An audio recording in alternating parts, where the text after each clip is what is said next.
Excellent.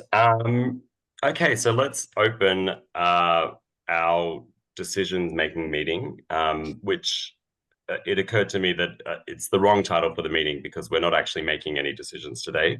We're more discussing the proposals. But thank you everyone for coming, and I would like to open by acknowledging the traditional custodians of the land that we're meeting on today. So for me, that's the Gadigal people of the Eora Nation. I'm very fortunate to live and actually really spend most of my life on Gadigal land, and I really love it, and I really appreciate the care for country that Aboriginal people have continued for tens of thousands of years. I pay my respects to elders past, present, and emerging. And I also note that sovereignty was never ceded, and this always was and always will be Aboriginal land. I also extend those respects to the various places and the custodians of the lands that everyone is dialing in from. And as always, invite people, if you wanted to drop the name of your traditional owners or custodians in the chat if you like. So today is going to be a pretty informal discussion. For those who haven't attended one of these before, what we generally do is we have an opportunity for each proposer to speak a little bit about their proposal. The proposals themselves were circulated earlier in the week. And then we just have an opportunity to have an open discussion about the proposals. But before we jump into it, as I said at the top to a few people who were here, there's some members who might have been involved for a few years, but haven't necessarily been able to join one of these meetings. So I think it would be really nice for us to just go around and introduce ourselves. And I think what would be the most interesting is if you obviously just say your name, where you're dialing in from, or where you live, and maybe just how long you've kind of been involved with the group. It will just give us a bit of a snapshot about who's in the room. And we only want to do about 20 seconds per person, just so we get through it all. So I'll start. So I'm Tom Kalmar. I'm in Sydney, and I've been involved since 2016 as one of the foundation members of Give Together, as we're now called. Now, I'll read out the names as they are on my screen, because I'm sure they're all different orders. So Rosa, do you and Nerida want to go next? Yes, I'm Rosa Saladino. I'm also in Sydney, and I've been involved since 2016, was it? Mm-hmm. The beginning, anyway. I'm Nerida Newbegin, sitting at Rosa's dining room table, Gadigal land, so glebe. And Rosa brought me into the Giving Circle, the Giving Together, a couple of years ago, one or 2 years ago. And this is my first meeting. Great, lovely to have you here. Next on my screen are Tom and Heather and Vera. Yeah, Heather and Tom Kalmar in Canberra on Ngunnawal land. We've been involved since the beginning. Actually, Tom and then I came in with my own separate donation, so we give separately. And this is Vera, who might not have been there last year, but here she is. Loves to be part of everything. She's not a member yet. She's not a voting member yet, but hey, I'll work on it. All right, thanks. I've become a dog. Amanda, you're next on my screen. Hi everyone, Amanda Corbell. I'm on Ngunnawal country in Canberra, where it's a beautiful sunny day. This is our second year. My partner Rod Griffiths and I are giving jointly. Really happy to be involved. Excellent, and also your first time attending, I think. Yes, yeah, I think lovely. I don't know what we were doing last year. Yeah, lovely to have you. It was so last year. Jane, I'll pass to you. Hi, I'm Jane. I'm in Sydney also, meeting on Camaragal land, and I've been involved for a couple of years. Got involved through Tom, who we worked on Human Rights Watch together, and very happy to be. I think this is my first meeting, so very nice to meet you all. And my dogs might drop in too in a minute. all welcome. Thanks, Jane, and thanks for joining. Jess. Hi everyone, my name's Jess and I'm dialing in from the northern beaches of Sydney, Newport on Gadigal land. And I've been, I think this is my 3rd year donating and taking part in these meetings. So happy to be here. Thanks, Jess. Karen and Donna. Hi, I'm Karen Bevan. We're here today in Croydon in Sydney on Wongal land, and I joined last year after hearing about this from Donna. So I joined last year, so it's my 2nd year. But I didn't, so I only joined this year, even though I told her about it. And I live on Wongal land, but I'm at Karen's in Croydon at the moment. Yeah, and sorry for the jumping up. There's cookies. I made cookies to get us through, so I'm jumping up to the oven. And you're going to share them? Oh, look, we'll eat them live, so you can all enjoy that. Oh, that's generous. Thank you. That's great. Penny. Thanks, Tom. Hello, everyone. I'm Penny Gerstle. I am calling in from Camaragal land, not far from where Jane's sitting. Thank you very much for having me. I'm a newbie, a little bit nervous. I have to say, I don't normally get nervous. A little bit nervous because I'm not sure if culturally I've done the right thing in jumping in and proposing an organisation in my very 1st year. However, I am looking forward to the process. So thank you. Penny, I think other people have joined and proposed in their 1st year and been successful. Absolutely. And I think the whole nature of this group is that it's pretty open and relaxed, and you know, I think it's great that you proposed. Angela.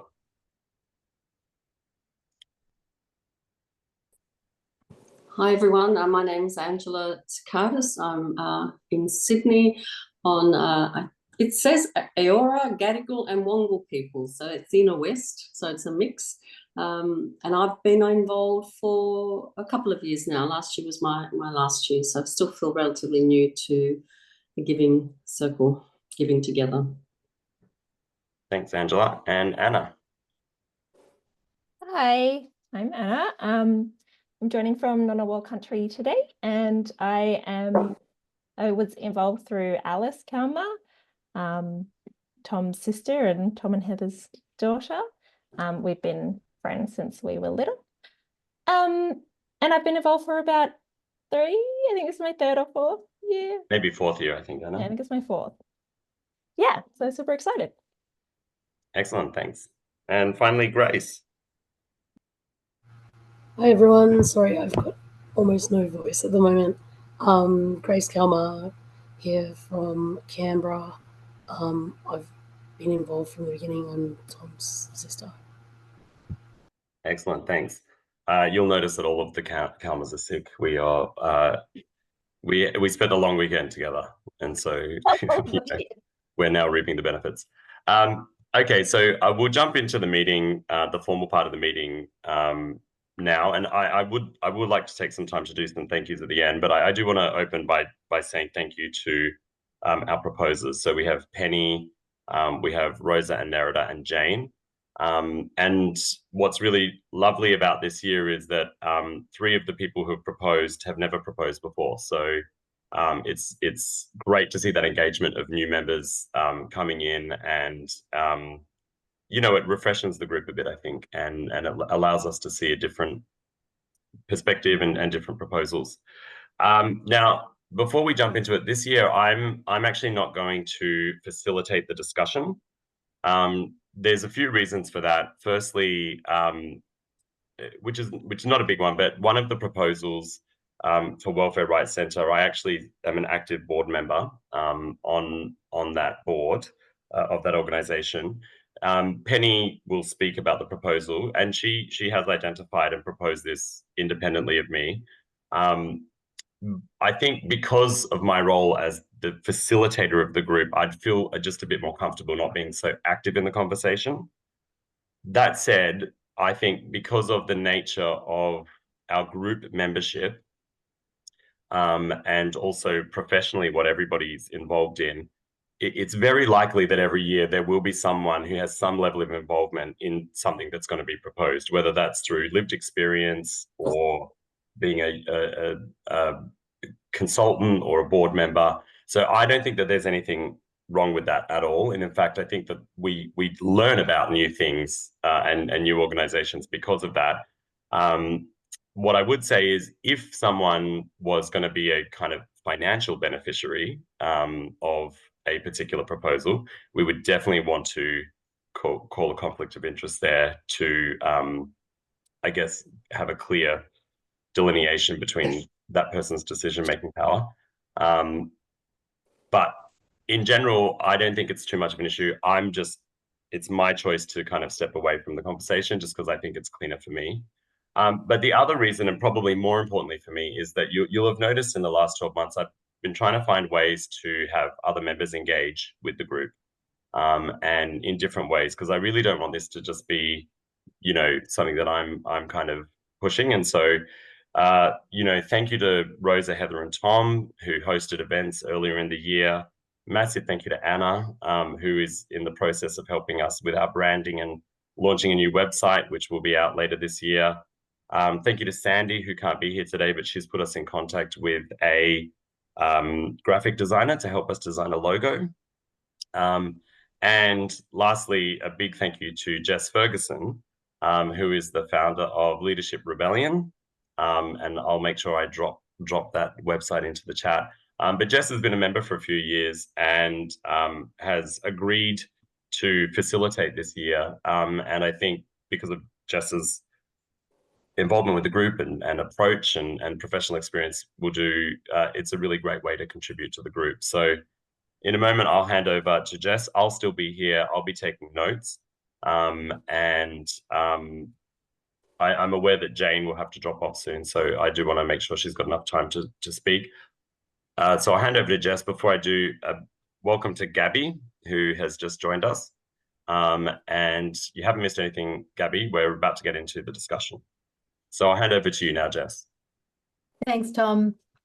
And thank you for inviting me to facilitate this conversation today. I feel like I've got some big shoes to fill because you've always beautifully and eloquently held the space so well in every meeting I've been to where you've led these conversations. But I appreciate the opportunity to take the floor and you declare your conflict of interest as well. So I've definitely taken Tom's lead on like how we've facilitated these conversations in the past, and thought I'd just run through simply the format that we'll go through. But as for those of you who have been in them before, know that it's about just giving the proposers an opportunity to actually share and speak, and all of us an opportunity to actually ask questions and pose thoughts on the merits and strengths of each proposal to sort of take away and ponder on as we sort of mull on our votes and final decision-making processes. So just to recap on the three excellent proposals we actually are going to run through today. So we're going to start first with Youth in Search, which is the expansion into Western Sydney program, which is proposed by Jane, which hopefully, I know Jane, you have to take off early. We're going to hopefully hear from you firstly in a minute, but also I know that Karen is also available to speak on that as well. And then we'll run through the Ella and the Ocean project by the Song Company, which is proposed by Rosa and Nerida. And then finally, the First Nations Access Officer from the Welfare Rights Centre, which has been proposed by Penny. So each proposer ideally has up to around 10 minutes to speak.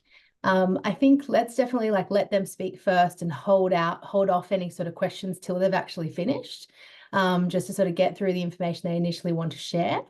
And then the other thing I'd encourage you to think about is we'll go through all three, give everyone an opportunity to actually ask questions on the specific program or the specific project. And then at the end, we'll allow a bit of space to actually kind of integrate any thoughts or considerations with all three in view. So any questions that we're going to pose, make sure they're specific to the actual project. Don't jump ahead to necessarily integrating or comparing just yet. We'll allow a bit of space for that at the end. So I will, my role is simply to sort of take us through that conversation and nudge us along. Make sure I'll listen in and keep note on any of the chats for any questions that pop up. but feel free to like raise your hand or pop something in the chat as we're going, as things pop up as well. So with that in mind, actually, I'll pause for a second. Does anyone have any questions on that format or anything before I hand it over to Jane and Karen? No? Awesome. Okay. Well, Jane, I believe we've got you for about another 12 minutes. Is that right? So I'm hoping that's enough. I would, yeah, let's hand it over to you to take us through Youth in Search Western Sydney proposal. Okay, well, thank you so much. So I'm really sorry that I have to leave, and really grateful to Karen for sort of helping answer questions. And, you know, she's got quite a lot of detail about the organisation. So hopefully she'll be able to assist when I do leave, when you get into some more detailed discussion. So I thought what I'd do while I'm here is just focus a little bit on why I brought the proposal, and just some other information about Youth in Search that's not actually in the written material that might be useful to you to know. Starting with why I brought it here. So probably for, you know, just in my personal life, and I'm sure quite a few of you in your personal or professional life have been a little astounded, I guess, by the lack of support for youth who've gone through trauma or going through trauma in services that are available to them. And, you know, these particularly people, young people suffering with mental health illnesses, and people who've been either suicidal or have self-harmed in some way, or are intending to do so. So really have always been interested in this area, having seen young people that I've known really having not many places to go. So a friend of mine is involved in Youth in Search, and I went along to an information evening for them. What struck me there was the first of all, there's been longevity of this organisation. So at the evening that I attended, they had a whole lot of young people speaking, and also quite a few older, well, now older people that actually went through the program about 20 years ago. And all of these people were just, you know, the outcomes that they'd achieved having gone through this kind of program were really quite astonishing to me to hear. And they were pretty amazing young people. So a lot of them, you know, obviously they'd, the young people speaking at this evening had a plethora of kind of issues. There was, you know, as I mentioned, young people who had mental health issues. There were ones that had all sorts of dysfunctional family issues, you know, one suffering alcohol, drug abuse, you know, young people who'd been bullied, quite a few who'd been victims of some form of sexual assault or sexual abuse. These young people had really responded to the peer aspect of this program, and I think that's where their real strength is that they've, you know, the whole concept of it is that when there's some sort of relatability to other people going through the same experiences, they're able to, young people are able to speak about what they're going through. They feel like they're no longer alone. And when they start to develop skills to overcome these issues, they're in a kind of group environment, and which they've all, you know, talk about as something very positive. You know, quite a lot of them that evening were just saying, well, you know, first time I actually realized I'm not alone, you know, I'm not the only person going through this.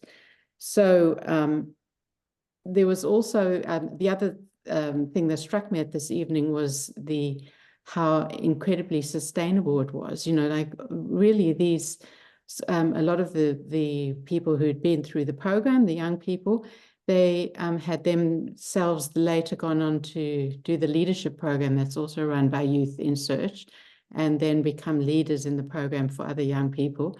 And then other ones later on in life you know, spoke about disconnected.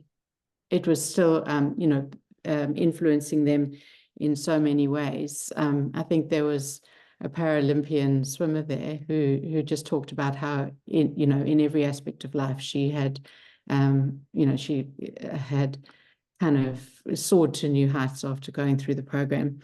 So that was really what attracted me to the program, was just really listening to the stories of the outcomes.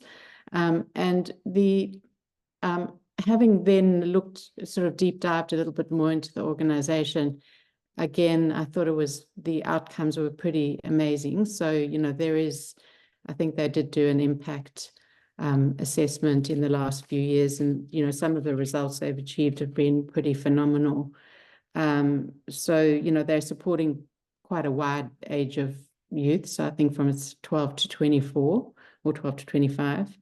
And they've, in terms of the suicide aspect, they've particularly had phenomenal results in really changing people's attitudes.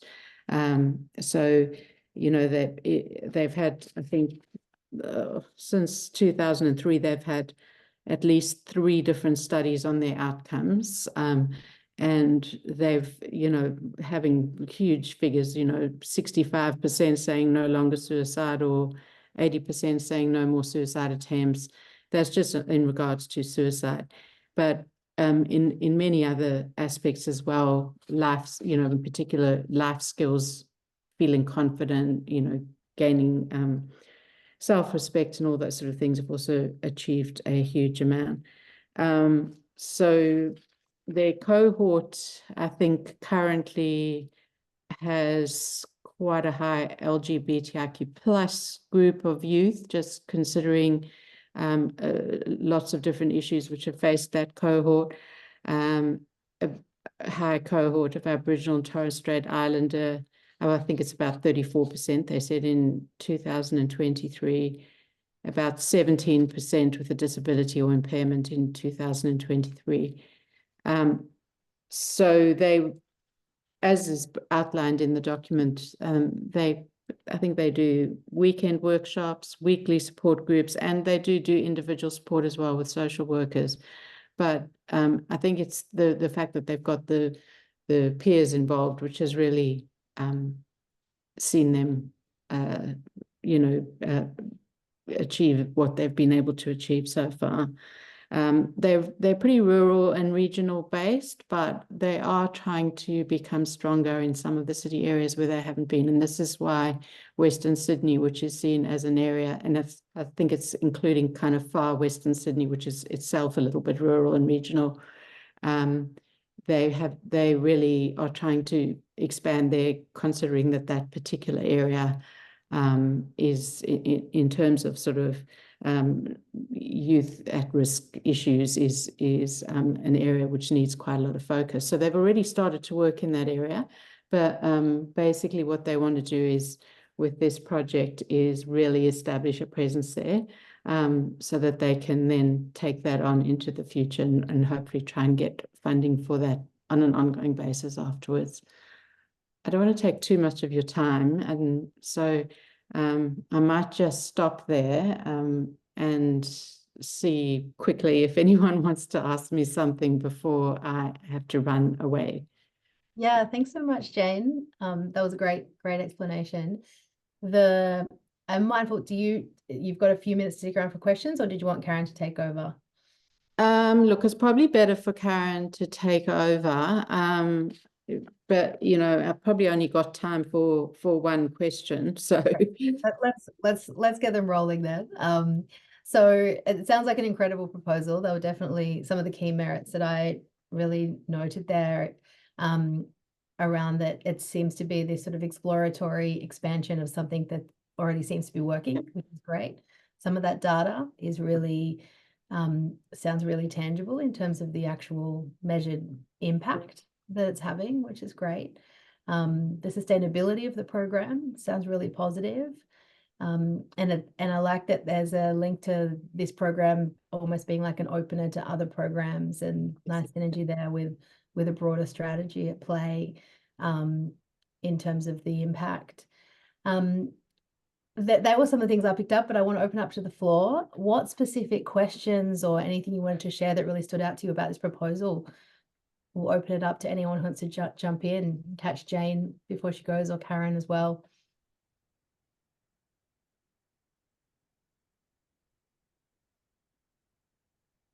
I can just mention, just while you're thinking about questions, just in what you mentioned there, Jess, that one of their outcomes, I guess, is to, in each area they work in, is to partner. So, you know, they don't want to sort of go into areas where somebody else is doing something. So wherever they can, they're bringing in local organizations in their work, but there's really no one else doing the same kind of peer workshops that they're doing.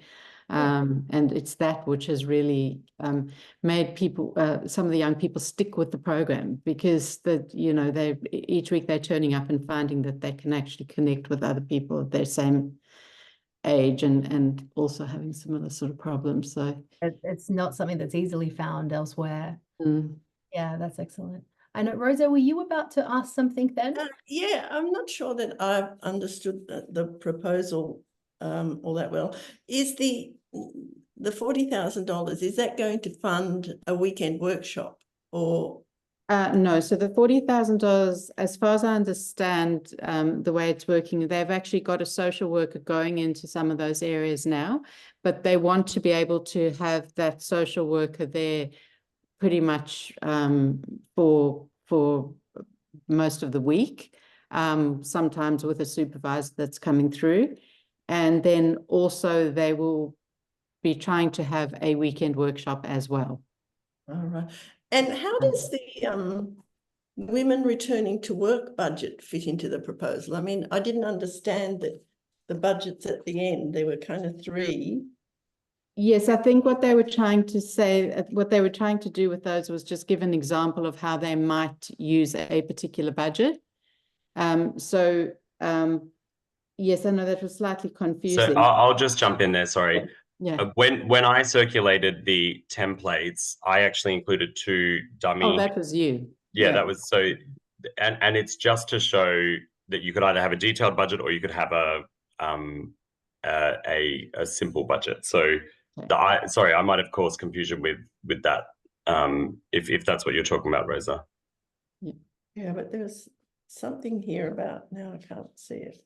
Women returning to work, and I just they may have sort of kept it in the template by accident. Is that what you're saying, Tom? Yes, there's one there about Sudanese youth, and then there's one about women returning to work. And what Tom's saying is those were template examples, which have just so they were examples that I put in to give people guidance for when they're completing the templates. And that's my fault. I was meant to, I'll make sure that that's in the meeting notes, because I was meant to remove those from the template before I circulated it. Okay. So they're just dummy figures, like they're okay. Yeah, that it says example 1 and example 2. Yeah. Oh, all right. Okay. And one more question. Yeah, go. Sorry. What sort of activities do these weekend workshops involve? Okay, so as far as I understand it, what they do, it's a combination of providing what they call a safe space. So for all the young people to sort of open up and talk about all the things that have happened to them. But they have developed through many, many years of experience, techniques and, you know, a program that allows those young kids to open up freely. And they also have a program about trust. So they develop you know, that they sort of play games and do things which allow these young people to start trusting each other, and then the conversation flows. And then they move on into working out for all of the individuals there what sort of future or life skills, etc., might be appropriate for them to work on when they leave the workshops. So I think it's a matter of, for them, a lot of the when I attended the evening, a lot of the young people said that they found it really difficult and confrontational. but at the same time, it was the first time that they'd been able to speak to other people about the issues. And when they left there, they had formed connections which they just knew were going to change their lives, and then they all kept coming back. So, you know, I think it's in terms of creating a safe space, I think that's really what the workshops are about. It's the first step for them. Beautiful. It sounds like you really did your research on this and really connected with the program experience, which is amazing. Jane, do we need to say goodbye to you, or are you? Yes, look, I'm so sorry that I have to leave. Yeah. And I'm sorry I can't hear about the other presentations too, because they also look really amazing. So anyway, thank you very much for having me, and thank you, Karen, as well, for helping, and Tom and Jess. And Yes. I'll say goodbye and see you all next time. Thanks, Jane. Jane, thank you. Bye. So we'll just keep the floor open because Yes. Karen's here as well. Yes, but more questions. Tom? Yeah, Tom. Yeah, thanks. And unfortunately, I couldn't have asked this one, but maybe Karen can respond. I was interested in the workshop because you know, we're talking up to 12 people for $12,000 for a weekend, and if there's going to be follow on from that, then that sort of leads you to think that they're only dealing with 12 people throughout the year if they're going to then caseload them, or are there a sequence of workshops for others to get involved with, so that the social worker or the youth worker can work with them? Yeah, or is there only one workshop for any cohort? That's a great question, Tom. I'm not actually sure that I am that the information I have answers it. What I would say is what the workshops are is like a full weekend. So it's not a short, it's a 48-hour retreat where adult leaders run quite sort of structured therapeutic counselling, and then the youth leaders run sort of group work around a number of those kind of sensitive issues as Jane was outlining. So in terms of it being a kind of a one-off workshop, like it's quite an intensive 48-hour wraparound experience. And then you've got that kind of ongoing connection with the social worker. So while we're in the break, I'll have another look at the information that Jane, while we listen to the others, I'll have a look at the other information Jane sent me, but I'm not entirely clear that it's multiple workshops. But when you look at what they do, and when you look at what they do on the weekend, for $1,000 per young person, they provide a fairly strong kind of intensive 48-hour intervention, which is then backed in. And what I can see in the proposal is that they also link those young people to other services. And so they've got connections with well-known local youth services in Western Sydney, who would then be able to also sustainably work with those young people. But I think your central question is like, would our proposal only help 12 young people? And that's not entirely clear. But I'm going to have another look at the data from what I've seen, and I'll come back to that after we've heard the other proposals, if that's okay, Tom. Yeah, sure. Yeah, but that's right. That's the central question. Yeah. Just people from that workshop, or are there others? Yeah, okay. Yeah, it's a good question. If there's anything there, Karen, that would be great. I think one of the things I actually should have mentioned before we dove into questions initially is, as you can imagine, not those of you who have been in this before, but for those new to the conversation, inevitably questions come up that start to get into the detail of how does this actually work. And we've just got to remember that the people that are proposing and speaking to this aren't the internal project managers. So that's good to like raise these questions, have these questions, see if we can answer them. But inevitably we might not necessarily be able to answer all of those details because we're actually not the project owners ourselves on this call. But let's record it and see how we go. Yeah, no, I think that's good. And that's why it's good that there's a bit of a time lag between making the decisions, because maybe we can have part of during that period, a chat, just put up a note to answer any of these sort of questions on notice. Yeah, great. Definitely. If I could ask a question, even though she's sitting next to me, Yeah, and fire just to away. say that Platform Use Service is one of my clients. So I've worked as a consultant with them for 12 years. I didn't get the email about what they were, so I didn't realise they were involved.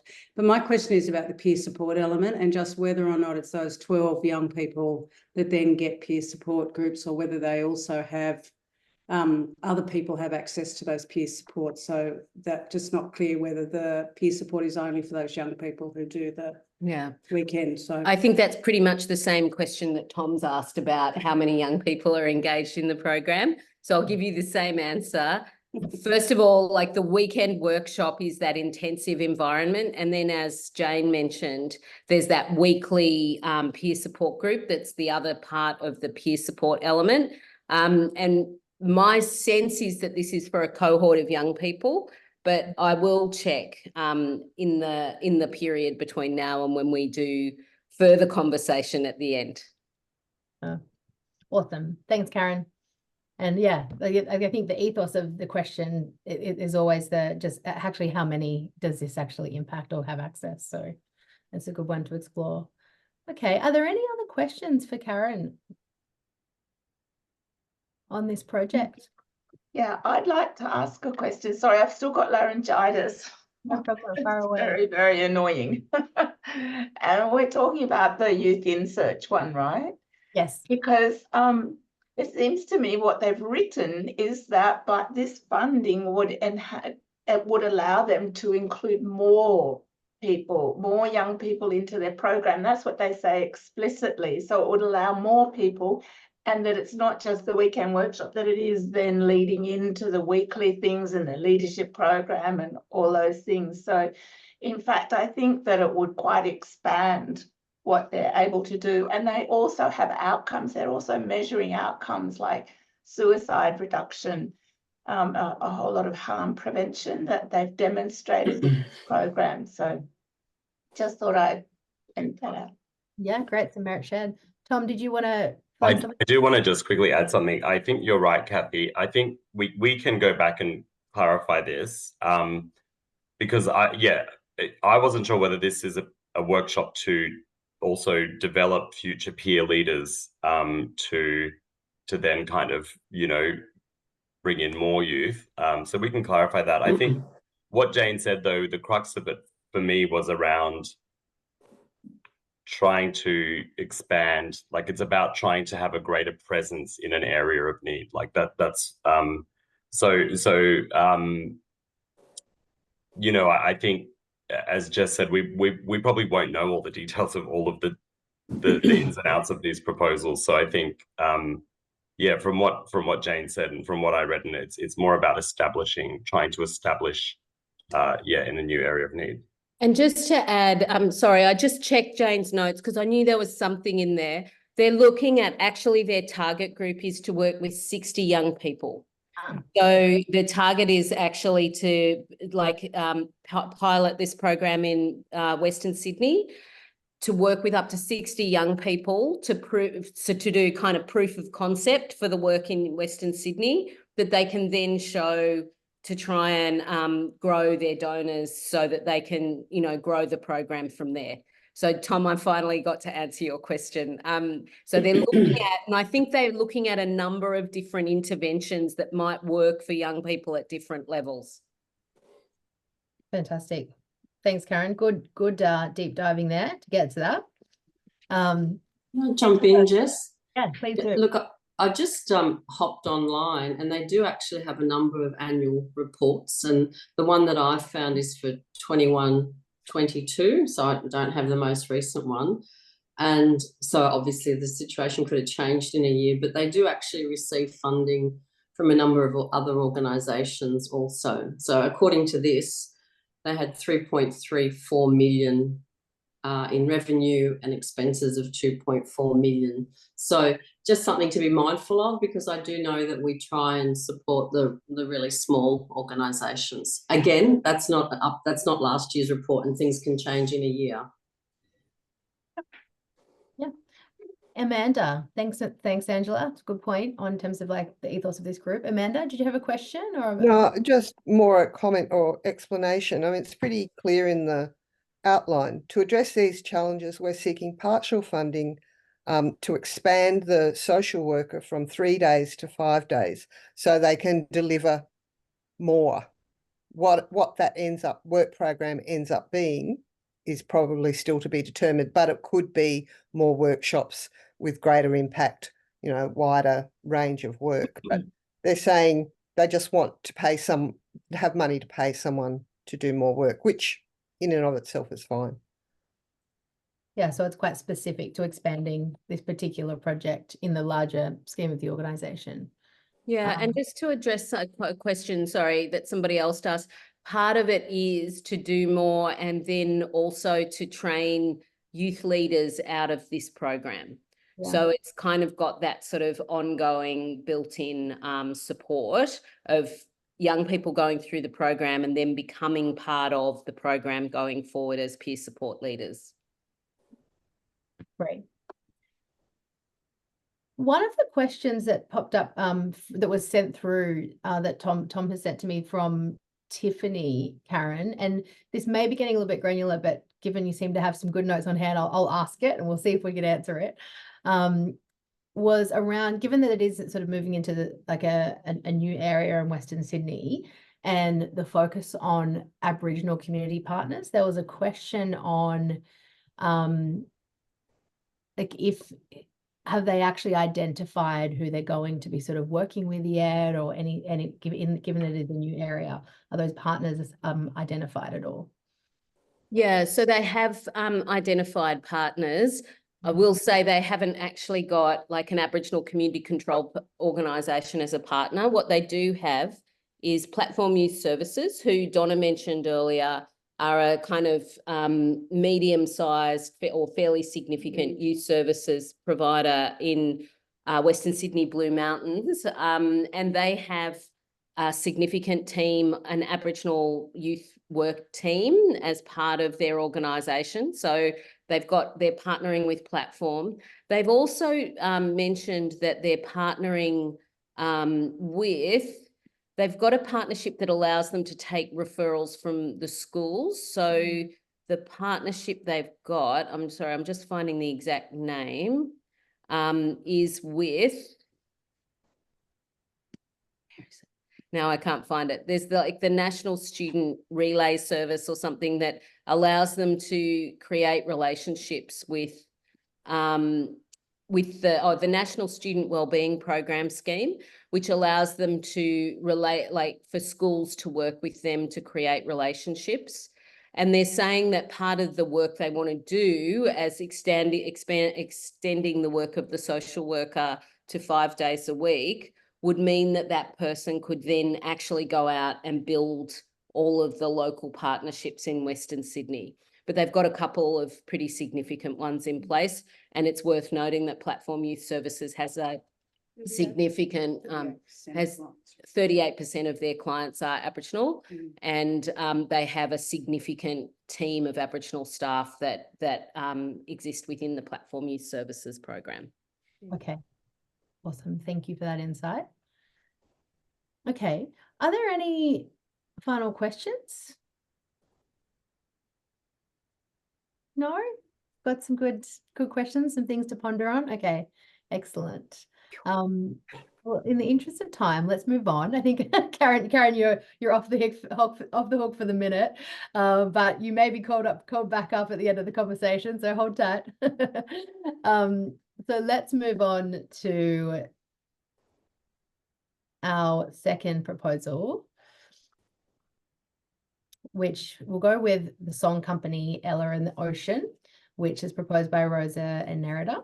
So super excited to hear about this one. This is interesting. The things that sort of, well, actually, sorry, I'm jumping on there. I'm going to hand over to Rosa and Nerida to talk us through this one, why they've drawn to this project. Hello. This project is sort of slightly different from the ones we've been looking at. And I think Nerida coined a phrase, the aim of this project is not to make life less worse, but to make life better. That's and naff as it seems, I've got a PowerPoint. Yes, a PowerPoint. Oh, hang on. Right. Yeah. Do you have the option to share your screen there? I might have to give you the option, Rosa. Oh, yes, you've disabled yes, I've got the nasty message. Allow me the option, please. And the reason I did this, well, is because I meant to buy the book to hold it up to you, to show you. And I didn't get time. And then my daughter said, oh, it'll be on the internet. And so she went and got this stuff from the internet. So can I do it now, Tom? You should be able to. Okay, desktop, yeah.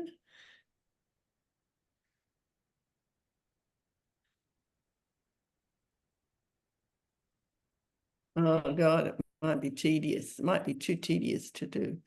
Yeah. Alternatively, if there's a link, we could. There's a what? Is there a link to an Put it in internet the website? chat if there's a link. So we just lost you. No, No, it's just the one that I did myself. scared me. Scared me.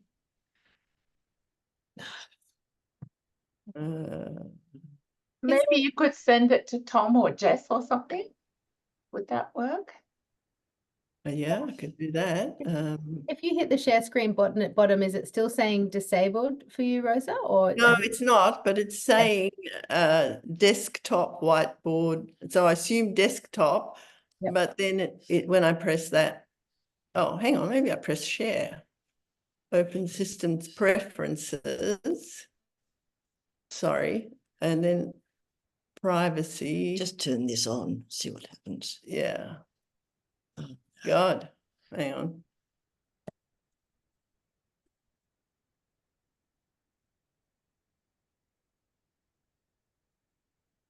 No, it's going to be too difficult. do you want to just shoot it through to an email to Tom, all right, to Tom, and we can throw it up in the chat? I've saved it to your desktop already, so that should work. Just so it's on the desktop here. You think that's a good idea, but you don't know how many things I've got on my desktop. If you pop it into an email, but otherwise we could bring up I think everyone's seen in the proposal, there was like a picture of the book as well. So whenever you're ready, Rosa, if you get that email off, we can start talking. You want to do the other project and we'll fiddle with this while that's happening. That might be the best way to do it. All right. Or, Let's okay. do that. So see if you can get fiddle with that. Okay. Just hear you. So Penny, jumping to you then, if that's okay. Let's jump onto Welfare Rights Centre, the First Nations Access Officer project. And Penny, you'll be jumping in to present this one. So over to you, if that's okay. We'll come back to the Song Company after. Yeah. Oh, I found my unmute button. It got lost. Sorry. Thank you. Thanks, everyone. So the Welfare Rights Centre. What? Mute yourself, Rose. Sorry, That's Maybe just mute yourself, Rosa, but just pop I'm in. trying to get back to the screen. Sorry. That's okay. And just if you've got any questions on the how to access the thing, maybe just shoot them through in the chat to Tom or Ryan. We can try to get that up, but then we'll Penny take it away. Am I going? Yes, jump ahead. Okay. Yeah.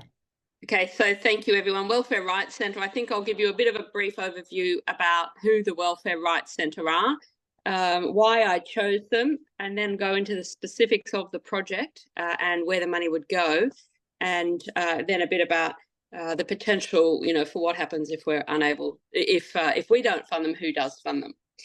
So the Welfare Rights Centre was started, and you may know some of this, but it was started in 1983.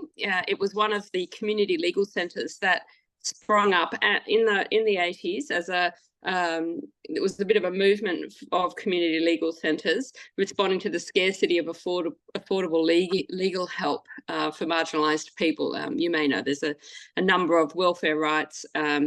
There's the immigration rights, there's the refugee and casework rights services, women's rights. There's plenty of them. There's the Kingsford Legal Centre, and there are all these community legal centres that help people who couldn't otherwise access legal advice. And in the case of the Welfare Rights Centre, they've become the absolute specialist in social services law and welfare law. They help about 4,500 people a year across New South Wales. Welfare Rights Centre have developed themselves to take on the really gnarliest of welfare issues.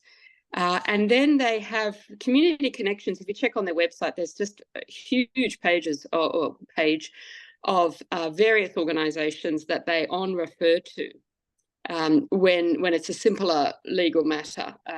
So they've built this really fantastic network of other community legal centres where they take on the really gnarliest, but the others they train to respond to some of the simpler welfare issues, which makes them, I think, a really powerful spreader of what they do, because it's not just their 11 staff who are able to respond, but they are training beyond their own capacity to other organisations, and that's where the funding for this role would come in. I chose the Welfare Rights Centre because actually I used to be a volunteer there. It was one of my first introductions, my very early introductions to the social justice space. I can't quite remember. It was in the 1990s, probably 94, 95. So they hadn't even been around that long, only 11 years by then. And I can't quite remember how I landed there, but I'd go in every week and sit on the telephone as one of the non-legal people accepting calls from people in difficulty with the welfare sector, with what's it called these days? Centrelink, it used to be called, I think it still is. And you get the most incredible phone calls, and they really stuck with me over these years. And there would be a lot of calls, endless calls actually, from people who had got into trouble with social law or with Centrelink, and often through absolute no fault of their own. And they would have, I remember a particular case, and this was not uncommon, where someone rang up. They had told Centrelink they were not entitled to the money that Centrelink was insisting they were entitled to. It got paid to them. And a year or two later, these people were taken to court. This person was taken to court. She could, of course, not afford to pay it all back. And Welfare Rights Centre stepped in to help through the legal quagmire that she'd been landed in through absolutely no fault of her own. So that's kind of a quick snapshot of what they do. How I got involved, as I said, I was a volunteer there in the mid-1990s. Many of you will know Darren Dick. Obviously, our Tom has already explained he's on the board, and a dear friend of mine, Anne Sloan, who has worked there as well as a director, but also helping them with their fundraising. Darren, who was with some of us at Participate Australia, is the incoming chair of the Welfare Rights Centre. So I have enormous respect for the people. I know it's a well-run organisation. What absolutely blows my mind is that their annual revenue is about $1.5 million. How you can employ 11 people, help over 4,000 New South Welsh people with some of the gnarliest and most difficult of legal cases that, if it were not for the Welfare Rights Centre, would land people in awful legal problems and frequently in jail. I just don't know. So it's a hugely efficient organisation run by very capable people who are known to many of us. The funding proposal the funding proposal is for a First Nations access officer. As you can imagine, an organisation like Welfare Rights Centre has many interactions with our First Nations people. And these can be some of the trickiest of their cases. This is an existing position. It was started about, I know it started in 2022, and it hopes to be an ongoing position.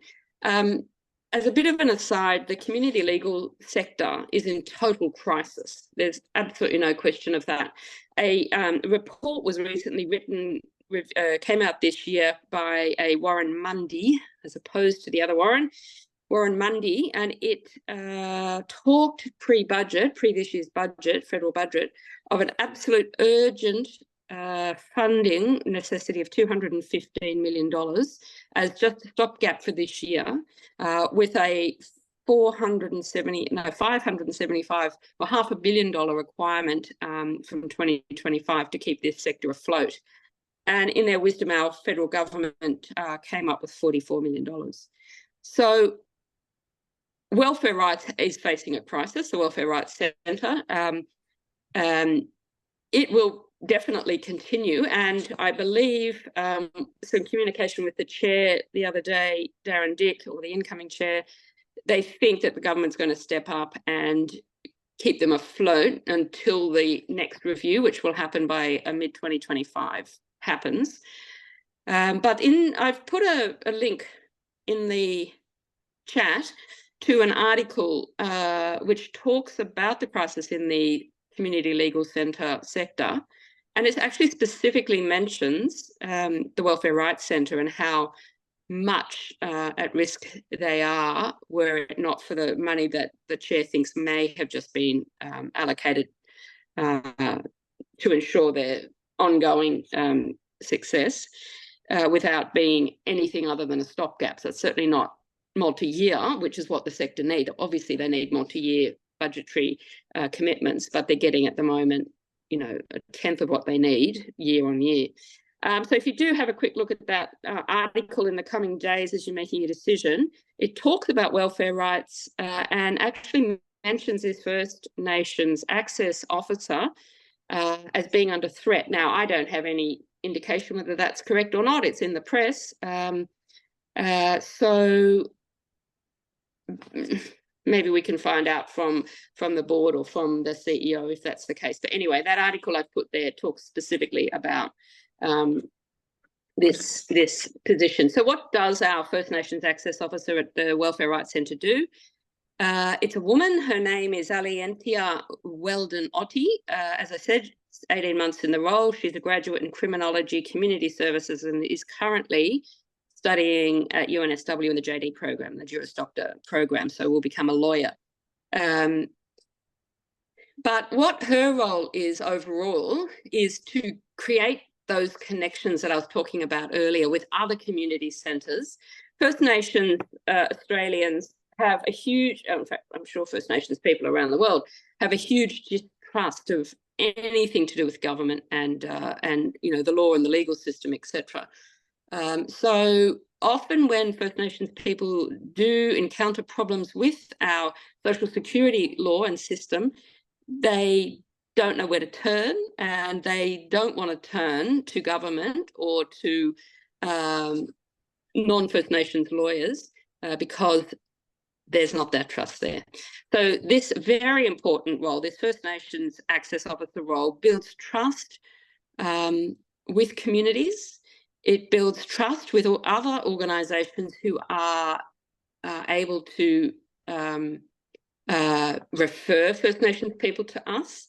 But it also importantly, and what the specifics for this role are, what the specific request or what this funding would be used to do, is it trains other First Nations people at different CLCs and different community organisations in the basics of social security law, so that that spreads the network of who has the knowledge and who has the trust with the people who need access to this legal knowledge. So Welfare Rights Centre will take on the worst of the cases, and as I've said, they helped 1,772 people with their legal cases last year specifically. Then they were able to give legal advice to about that many people again, and then they made referrals to all sorts of other centres. So all together, they helped about 5,000 people last year.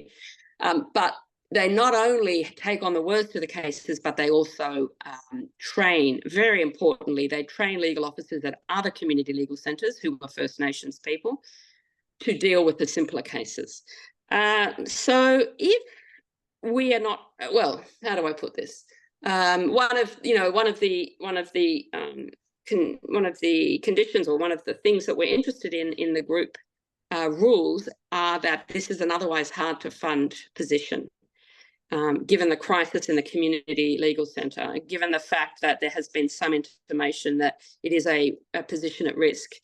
And I'd also, then I think this is a really, you know, impactful and important role that we could fund. My experience last year, I was involved with the Voice campaign, and I since then, for example, this week I had dinner with Megan Davis this week, and a couple of others from the Uluru Dialogues. And what they're saying is that our First Nations people are suffering and they're sad, and they are, many of them at least, are experiencing an ongoing and continued lack of trust in government.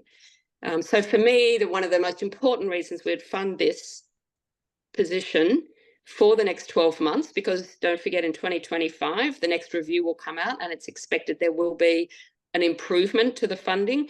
But if we can keep this position going for the next 12 months, then it keeps that ongoing connection that has been built up by Alientia with the other organisations. She can continue to train other CLC lawyers so that we expand the network of people able to help First Nations people in a culturally safe way to access help in social security law.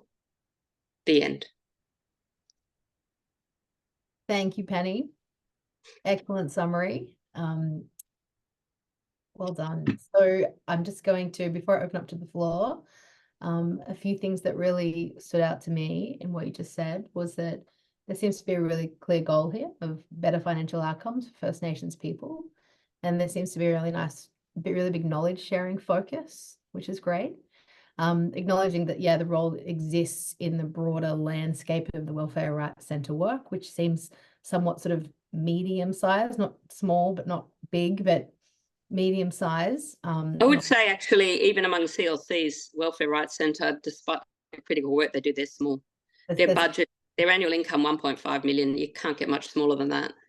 Yeah, okay. And there also seems to be an element of like the timeliness of this funding, which you really emphasised in terms of the timeliness of it could be quite critical. There's some of the things that stood out to me, but I'd love to open it up to the floor now for any questions or comments. Far away.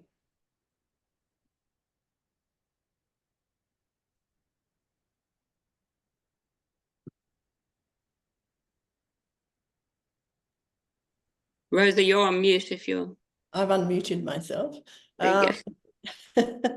I was looking at, I don't know why I focused on the budgets in both of the other proposals, but it showed the access officer at 39,500 and the solicitor at 8,500. And I wasn't sure, how do they mesh together? Is this a very part-time solicitor that liaises with the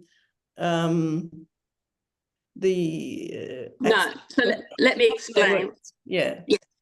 Sorry, with the budget, it was a little bit unclear. I initially made a specific proposal about what the First Nations Access Officer would be doing, which was in the next 12 months, she's going to run a series of workshops, which will be this process of educating other community legal centres lawyers about the basics of social security law, and these other CLC lawyers that she'll be educating will be their First Nation access. And so that budget for 39, for what was it? 39,500. That would be for her for the year. She's a 3-day-a-week position. That would be for her for the year while she runs out these workshops. And then also included in the workshops are other people, you know, solicitors and things who'll be there doing some of the workshop education as well. So the solicitors would not, they would only come to the workshops. Is that why I mean, you know, I'm a lawyer, but so $8,000, 8,500 doesn't sound like very much to pay lawyers. They work full time for the Community Legal Centre. So it will be the First Nations Access Officer who will be rolling out the education, but she will bring in specialist solicitors for guest appearances and for some of the explanations. I see. They're not being employed as solicitors. Well, I mean, their knowledge is being garnered, but they're there in an educative role as guest appearances in these 3 sets of workshops. Oh, that makes sense, yeah. So the funding is education focused, and the resources in the knowledge sharing and the education of awareness building process. Is that right, Penny? Well, the funding is actually for the First Nations Access Officers position, to fund the position in the wake of, you know, this funding crisis. But the sorts of things she will be doing this year will include and be largely focused around these series of workshops that will be to quickly as possible, given the fear of the sector that these funding cuts are imminent or are actually happening. They're trying to, as quickly as possible, educate beyond themselves so that other lawyers in other CLCs have access to culturally safe, so that the First Nations access officers in these other CLCs will have the knowledge of social security law to help in the basic cases. So what they're doing is they're spreading their network of knowledge so that it's just not Welfare Rights Centre that holds all the knowledge, but that lawyers who are First Nations lawyers in other CLCs will be able to take some of that knowledge and use it to solve the more simple cases, use it to apply to the more simple cases. So we're trying to spread the influence because incredible need. And Welfare Rights Centre is so small, it can only do about just under 1,600 cases it can take on every year. So by spreading the knowledge to other First Nation Access Office lawyers in other CLCs, we can get a much bigger impact helping First Nations people in trouble with or having an issue with social security law.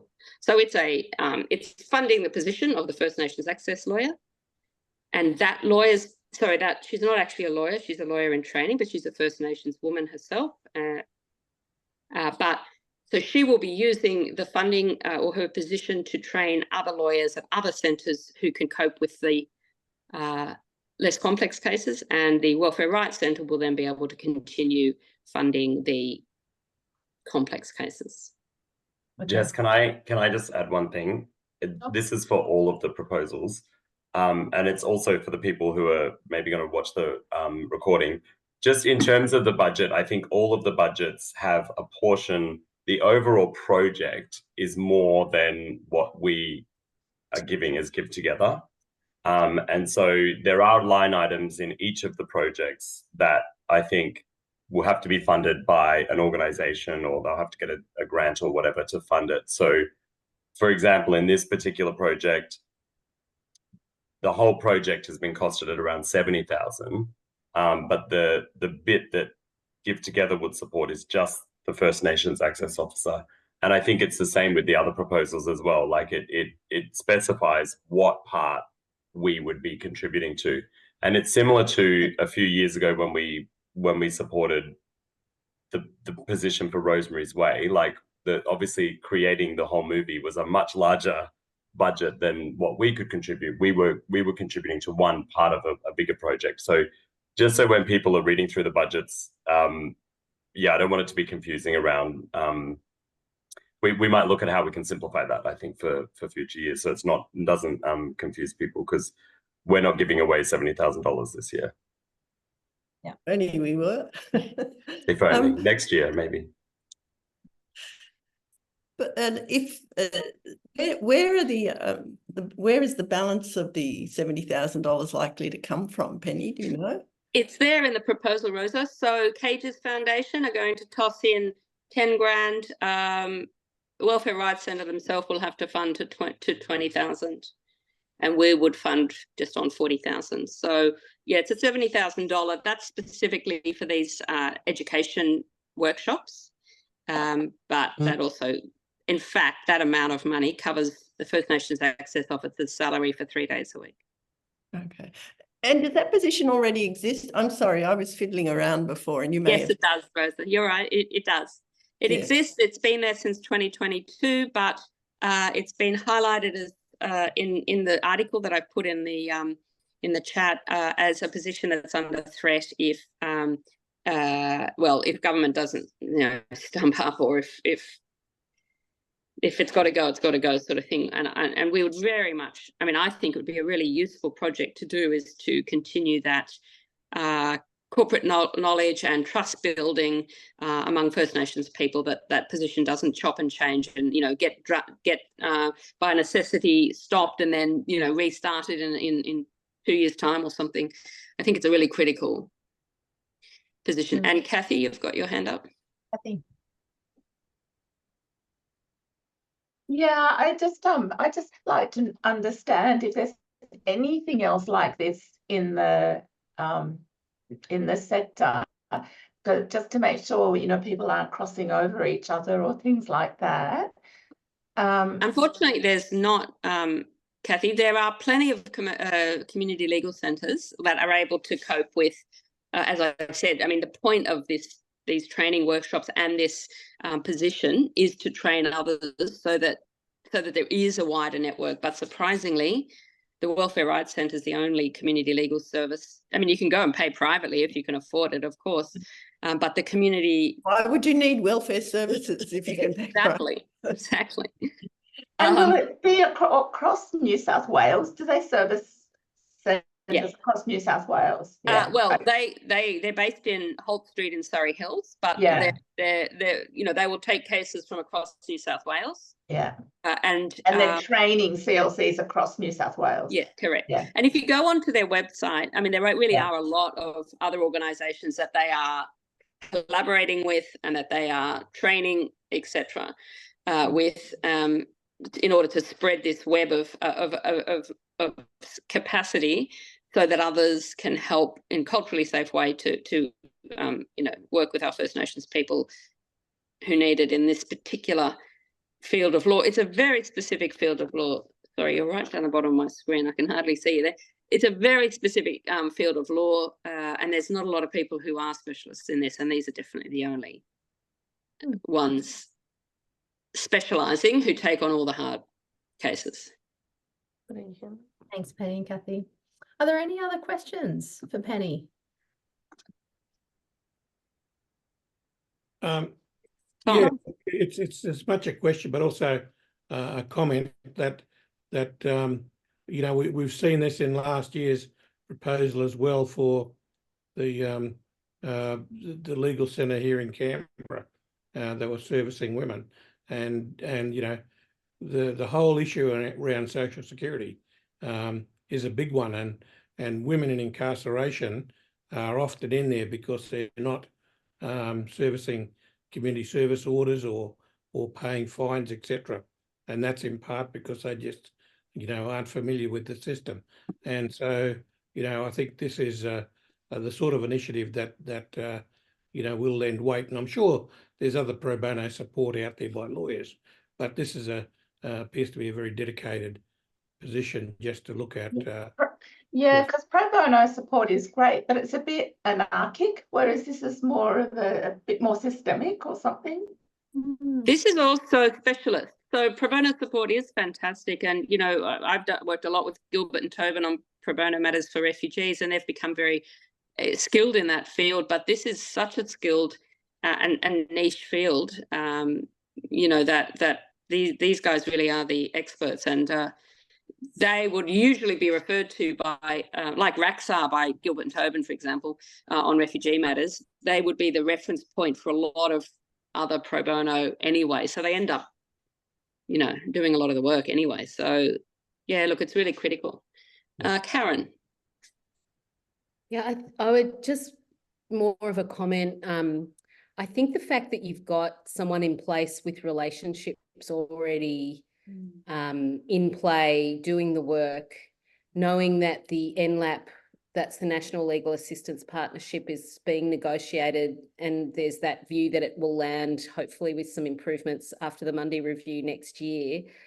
For me, there is this kind of real issue about, I was reading about top hat funding today. Has anyone else seen this thing where people create projects to get funding and then they lose their funding and then they have to fundraise to create a project so for me, there's a lot in this that really speaks to maintaining service because, you know, given the closing the gap targets and some of the really significant policy work that has to be done, you know, holding this work in, keeping this work going is so critical. And when we think about robo-debt and what happened to so many people, without people like the Welfare Rights Centre, none of those people would have got justice. And we know, like, as a subgroup of the robo-debt cohort, Aboriginal and Torres Strait Islander people were the least kind of attended to in that.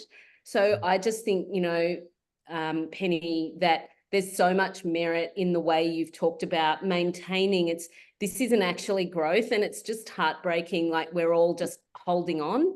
You know, in the not-for-profit sector, we're all just holding on at the moment. But there's something about not losing things that might actually have a pathway to a more substantive funding. Like you said, Tom, we did that work with Women's Justice Network last year. We funded their work in order to help them kind of continue while they sought in additional funding. So I think it's just a really important thing that, you know, like, there's a few things in play that could deliver a bit of a change maybe next year at the end when they're renegotiating the next legal assistance partnership and looking at how they're meeting their closing the gap targets around, you know, Indigenous people, First Nations people in incarceration. Because as Tom said, you know, so many people end up with fines and end up, you know, with unpaid debt, and that's just a pointless and fully preventable pathway to incarceration.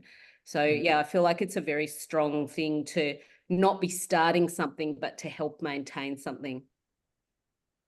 Thanks, Karen. Beautifully said. Yeah. Maintaining momentum, timeliness of it. That was excellent to hear. I think in the interest of time, let's allow enough space for the Song Company and the Ella and the Ocean Project. So Rosa and Nerida, I haven't seen an email come through. How are we looking? I think we're all right.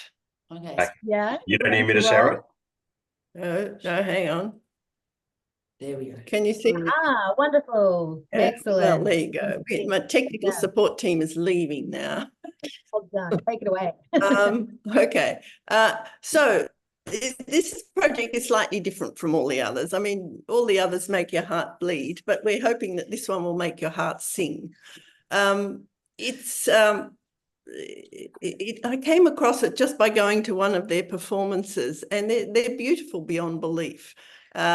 It's a group of singers, and they sing works, well, as it says there, ranging from the 10th century to contemporary compositions, and they provide a pathway. I should have kept wait a minute there. Maybe that's the next one to get to the next slide. Yes, that's the group that set it up in 1984, and I just put it in because they're so 1984.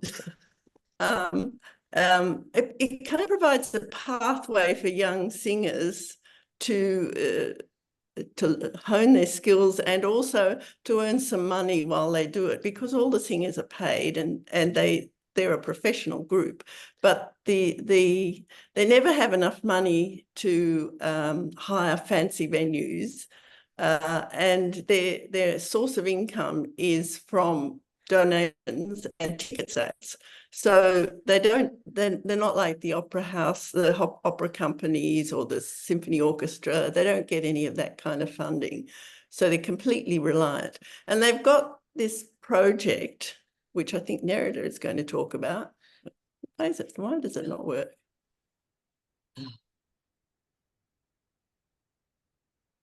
This is their mission. So that's their core aims, to give top-class performances, to provide careers and employment pathways, and to provide education and commission music. And they've got to focus on female and Indigenous composers and to collaborate with overseas countries. So that's the way they sort of want to develop this particular area. And it's not like opera or symphony concerts or orchestral music or instrumental music is what I'm trying to say.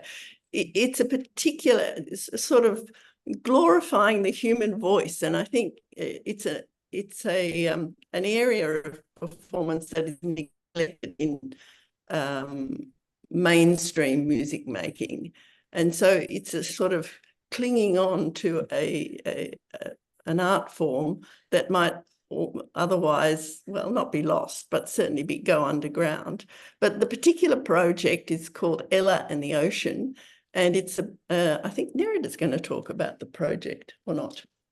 Yes, Leanne Hanna is a Tasmanian author who is an award-winning author both in young people's fiction, especially fantasy and sci-fi, but also in illustrated children's books. So Ella and the Ocean won the Tasmanian Children's Book Prize in 2022. It's the story of Ella, who's living in a very challenging environment where it hasn't rained for years and years. She dreams of the ocean, and the outcome is one night Ella dreamt of the ocean. The outcome is that she lives on hope. She sees the ocean, and we survive.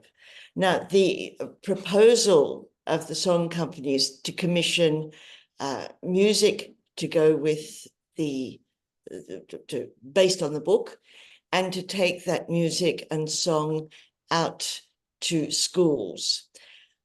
Now, I think the particular value of this project is that it invests in people, in a composer, invests in the singers. It produces a product that continues to exist after the expiry of the funding. So it will create a body of work that can continue to be taken to schools, including country schools, remote schools, to young people who have shared this experience of drought and adversity in very recent times. Rosa has a comment, I think, to make about the significance for school children of some of these incursions that are staged in country schools. Oh, yes. I was going to tell you about my childhood. When I was I went to school at in Port Kembla. I don't know how many of you are familiar with. It's an industrial area of New South Wales, and my family certainly didn't go to the theatre, and my school, you know, there was no theatre in Port Kembla. Anyway, the Shakespeare company, the Bell Shakespeare Company, came and put on a performance of now I've forgotten it. It's Macbeth, I think it was. And I remember still now arriving at the hall, and they started, and I kind of looked up and I shifted my chair and went like this and didn't move for the rest of the performance. And, you know, I haven't turned into an actor or a writer or anything like that. But I think the enrichment that it gave my life is something that, I don't know, it's made my life better. And I think this project, going out to kids like me, like I was, you know, who don't have the opportunity to have this kind of experience, you know, it's not going to materially make their life better, but I think emotionally it stretches their world. And also, should there be a singer amongst them at the back of Burke, then it gives them like a path to aim for, at least in their head. So I think, you know, it has real emotional value for that goes beyond sort of the everyday life. I mean, it makes life worth living, this kind of hope that it hopefully will give children who come across it. Yes, sorry, I'm getting also emotional. Right. And I have a quote from Donna Leon's memoir. She says, it's not going to change the world, music isn't, nor will listening to it. It hasn't managed to do so since our ancestors squatted around fires, chanting. It can, however, change the individual life by enhancing both consciousness and the imagination of the listener. It seems to me that these are mighty things. So in proposing the Song Company's project, we're proposing something that we think is really mighty, that will make the world a better place. There we are. Yeah, now if I click that, will that just go away? Yes. Hope. Yep, there we All go. right. Righto, that's us. And if you should be option to stop sharing your screen down the bottom. That's a nice backdrop, Rosa. Yes, stop sharing. I like the backdrop. Thank you, Very Rita. I think you got us all on the emotion there. So a beautiful presentation. The things that really stood out to me when you were talking is that it is very project specific, this, as opposed to being part of a larger strategy. I like that it's the not making life. I think you began said something like not making life less miserable, but actually making it more joyful. Seems to be something of that. Quite compelling there. The regional reach of the program is quite interesting, like taking the theatre and performing arts, reaching areas that might not otherwise get like productions like that is something that's interesting. And the environmental education and youthful focus seems like a real strength as well. But that were just some of my thoughts, but I'd love to open up to the floor now for questions and comments for Rosa and Nerida. Fire away.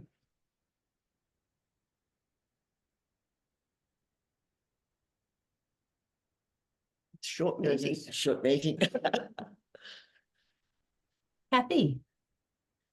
Well, it's not a major sort of comment, but I'm very conscious that we don't sufficiently embrace and value culture and the arts and things. It's very fundamental to lives as humans.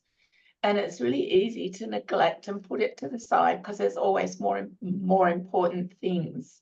So I just kind of want to say that because there's a lot of beauty in this one, and it's the kind of thing that is really fundamental, but it's just really hard to because we've got to choose. But just remembering how fundamental it is to us as humans. Thank you. Amanda. Yeah, thank you. Look, I would back in Kathy's comments completely on this. And I guess I just had a specific question around the funding provided by the Giving Circle is for making the product of the piece of music. Yes. But the actual mounting of the workshops, so going around to schools, that's a separate activity? That would tend to be funded, I think, by the Department of Education in its program of cultural incursions. Yes, that's what I thought. And I would sort of back in your comments, Rosa, about the transformative nature of young people in the school setting who wouldn't otherwise have opportunity for cultural engagement, that it's really important. And then there's also the layering of this particular story. Thanks, Kathy.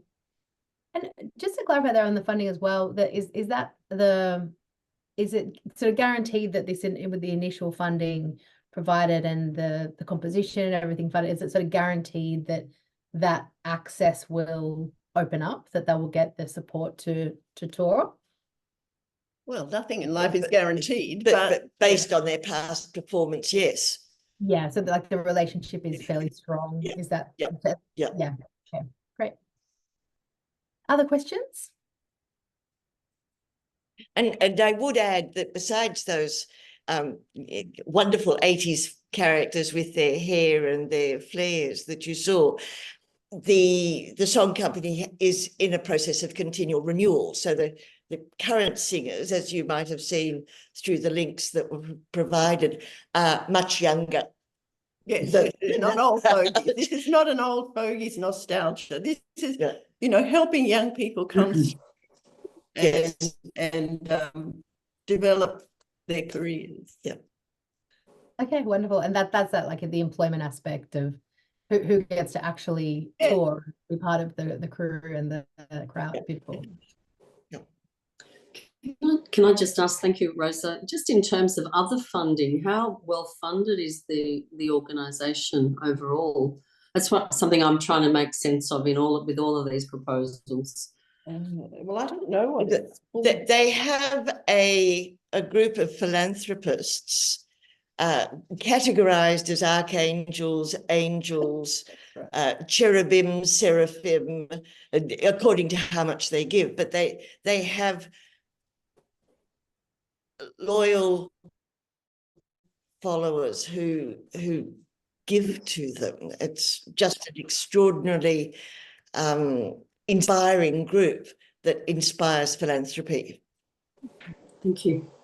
One thing that, I mean, I suppose this is a little tangential, but one thing that they did that really impressed me was and this person is one of their long-term funders and gives them substantial amounts of money, although she's just an ordinary person, is our friend Frances. When her father died, her father wrote poetry, and she commissioned the song company to write to put his poetry to music as a kind of a tribute to him after he died. And they did that. And you know, if there were ever a way to remember a person, that was the most beautiful way that I've ever come across. That piece, those pieces are still in existence. I don't know whether they sing them at other performances or not, but they're certainly there, and they're a created piece of artwork that's forever. Yeah, so that they live on in the recording and that is to consider. Yes. Kathy, were you about to jump in there with a question?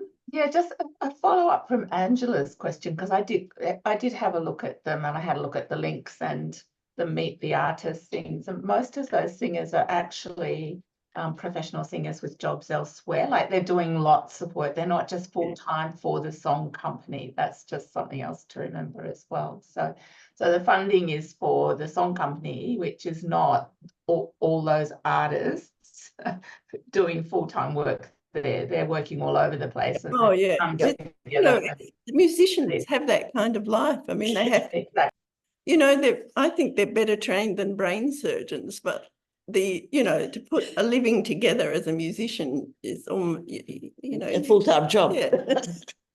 Yeah. Any other questions? Penny, were you about to say something there? No? You look very cold, Penny. Very well. No, I'm not. I look very old. Thank you. Cold, not old. Old or cold? Cold. Cold. Old? I mean, you know. Does it look very old? Oh, okay. Oh, well. I'm getting there, It's Rosa. It'll be the puffer jacket. I'm actually very hot. I was just looking at my face thinking, oh, very red. But anyway, I've had some skin taken off the back of my head for a medical research project, and it's very sore. I know. What an idiot. Big slab of it. So if there's no further questions for the Song Company project, no? Tom was away. Yeah, jump in. Sorry, Jess. Yeah, look, I should just say that I'm patron of the Big Sing Choir, and also of Wakakiri, which is the dance and drama and song within the whole school system nationally. So there are these sort of initiatives that do take place in schools, but I think I'd support that, the value of looking at the arts and helping a lot of our artists in whatever form that they take to support them, but also ensuring that there is impact. And when I looked at this proposal, there will be some impact for the community, but the impact is on those individuals who are going to be, involved in the the composer and the and the artist who are performing. So I just wanted to put it out there that when we're looking at impact for what we want to give through the the Giving Circle or Give Together, it's one of the things we need to look at. Yeah, thank you. Good perspective. Can I add to that? And actually, this is summarizing all three. What I think is interesting about the three proposals this year is that they're all for they're all quite different, and they're all for different things, but they are all for things that we have funded as a group previously. So we have funded youth projects as a group. Our very first project that we funded was for a youth project, and it was about expansion. Last year, we know that we funded Women's Justice Network, and that was for a continuation of a position, for another year.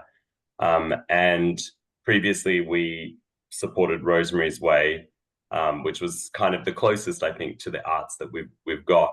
And similarly, I guess to that point, Tom, about impact, there is the initial immediate impact to the people involved in the immediate project. But I remember at the time with Rosemary's Way, one of the things we were discussing is that it will be hard for us to measure and really understand the broader impact that will have. But what was important was to try and get it out there. And so I think, to me, that's where this is a bit similar, is you've kind of, it's about funding this project to get off the ground, and then it will be out there. And I guess we won't know really, other than, I think, through the stories like you've shared, Rosa, and I'm sure that others have a similar thing. This is a bit of a tangent. It makes me think of something like RuPaul's Drag Race, right? Which is a TV show about drag queens, that has just blown up over the world in the last 10 years. But before that existed, people just didn't, young queer kids just didn't see anyone like them on TV. And so the power of that impact, can be really profound in an individual's life. And I think your quote, Nerida, was kind of capturing that. And so I think the impact is an interesting one. I think what we can feel confident as a group is that we have successfully funded similar projects in the past that have all been successful in their impact, their intended impact. And so I think it'll be interesting to see how we make the decision this year, because I think the impact with all of them, it's a bit different, and I think with some of them it's going to take a longer time to really see that impact. Yep. Thanks, Tom.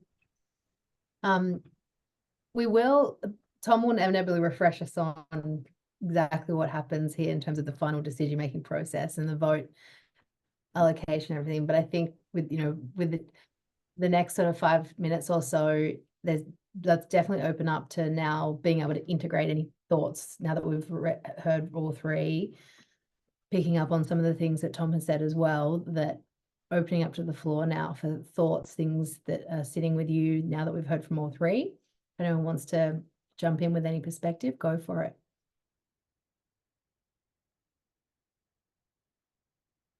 But we're all just mulling now on the very hard decision we have ahead of us. I just want to thank the three people for putting forward amazing proposals. I've never put one forward. I helped someone put one forward, but because I don't know, I just learn so much each year through what people are putting forward, and just realizing that there's an opportunity to do other philanthropy aside from the Giving Circle, like Give Together. But thank you. It's quite a bit of work to do. Yeah, absolutely. Thanks, Kathy.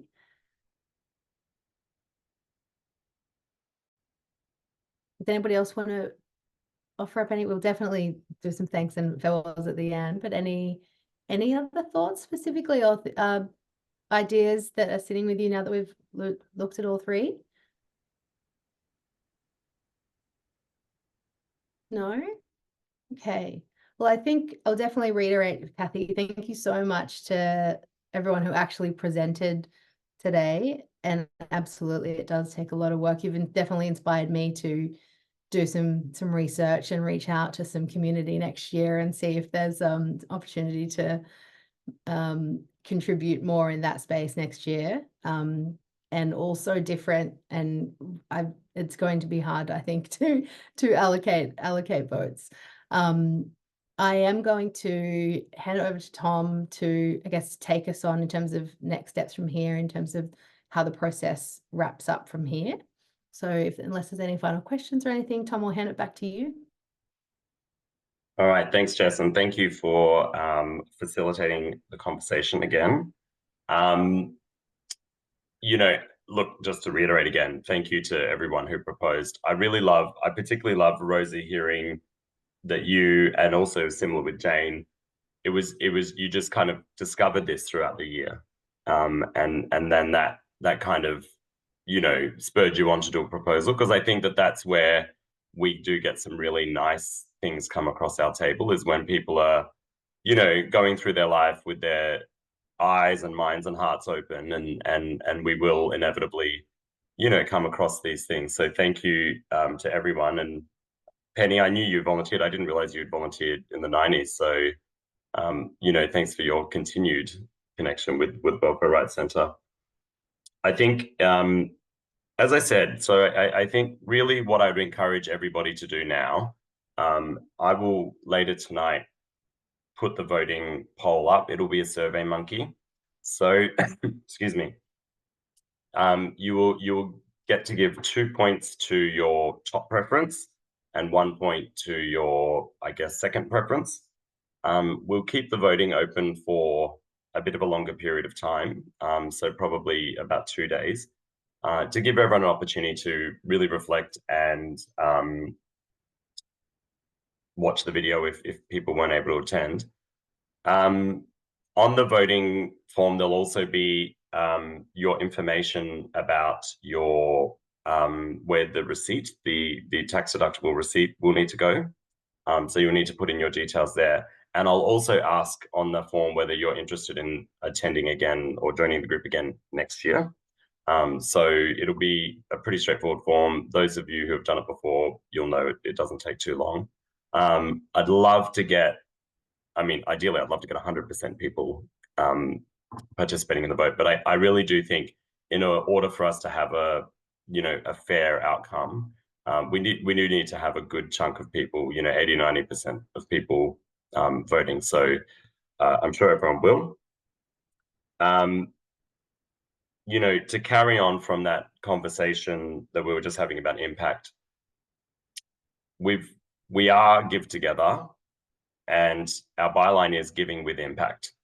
And so it is this notion of collective giving that allows us to kind of give with impact and make a material difference to organizations. And so when we think about how we're thinking about our vote, I think it is around the kind of 3 criteria that we've talked about a lot. So local impact, providing funding for something that might otherwise have challenges to get the funding, and also something that we think will have a big benefit or a big impact to the kind of beneficiaries or the community who benefit from that project. I think it's, as always, it's a good and it's a bittersweet thing, because it's going to be a hard decision, because we've got 3 different, but all very, I think, strong in merit proposals. And I actually think a part of the reason why there's not more questions coming out is because I think the quality of the proposals was also really strong this year. And so a lot of our questions have already been answered. And it probably is a reflection of people just thinking about what the heck are we going to do? The good news is whatever we support is going to be really important. For those organizations that we don't support financially, I really encourage people to still try and do their own research and look at ways that you could support them. Look at ways that you might have other people who are interested in those organizations, because I think it's important that we also use our connection. You know, our collective giving is not just about money, it's about how can we connect people with other networks, and we've seen that successfully happen throughout the years. So I think that's something I'd really encourage everybody to think about as well. So from here, I'll send out the email later tonight, and once the voting is closed, I'll reach out to each of the proposers first, and I'll let them know, and then I'll announce it to the broader group. In the meantime, if there were any unanswered questions, feel free to flick them through to me in an email. We'll do our best to get the answers. I think what's important, I can't remember who said it earlier in the meeting, but I think it was you, Jess.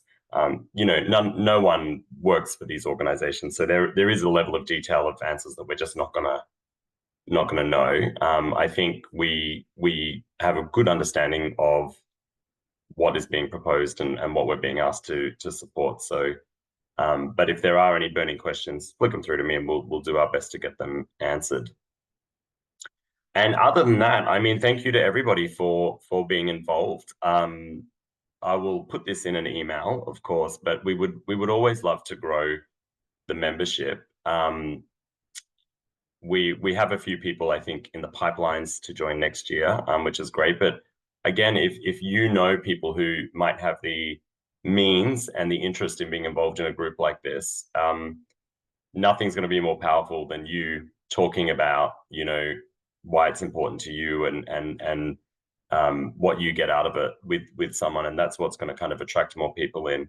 The more diverse our group is, the more diverse the proposals will get are, you know, the better as a group we can improve our impact as well in terms of who and what we're giving to. So yeah, if you do know of anyone, don't be embarrassed or afraid or shy. Like, that one of the key things about Give Together that I learned very early on is a lot of people can actually give, they just don't know who to give it to, and they're looking for someone to help guide them to that. So thanks again, everyone. Thanks again to the proposers. Thank you again, Jess. And yeah, I will look forward to the next few days and seeing the results. All right, see you, everybody. Thanks, Tom. Thanks, everyone. Thanks, everyone. And if it doesn't get up this year, put it in for next year, because they're all amazing. Well, if we the dream, Kathy, the dream is if we can grow to, you know, 70 people, we could at least give 50,000 away to one, and then 10,000 away to the other two, kind of thing. You know, that would be the dream. Yeah. All right, lovely. Thanks, everybody. Thanks, guys. Thank you. Thanks, Tom. Bye.